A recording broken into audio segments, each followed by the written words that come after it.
conclusion de ce huis clos des 5 chefs d'État du G5 Sahel, eh bien, une détermination, ont-ils dit, à resserrer les rangs, de revenir ou de rappeler en tout cas les principes fondamentaux constitutifs du G5 Sahel, c'est-à-dire le développement, bien sûr, le développement fondamental des économies locales, mais également des communautés locales, tout ça évidemment pour la paix, mais l'aspect évidemment dont on a beaucoup parlé, étant donné la situation sur le terrain aujourd'hui dans un Niamey sous haute sécurité, eh bien évidemment c'est la situation de l'avancée djihadiste et de ces attaques répétées qui font de plus en plus de victimes ou dont les bilans s'alourdissent à chaque fois. Donc aussi le moyen, la manière en conclusion de ce sommet de rappeler à leur responsabilité les membres de la coalition internationale qui traîneraient, selon ce qu'on a pu entendre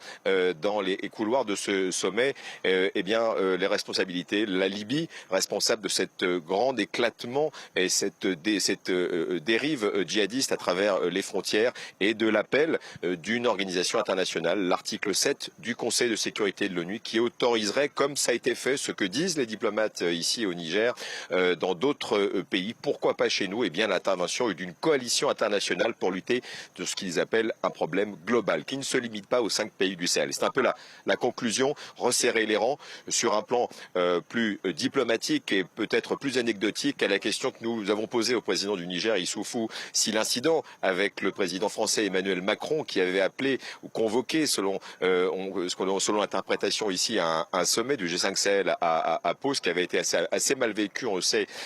par les 5 chefs d'État du G5, eh bien il a dit il n'y a aucun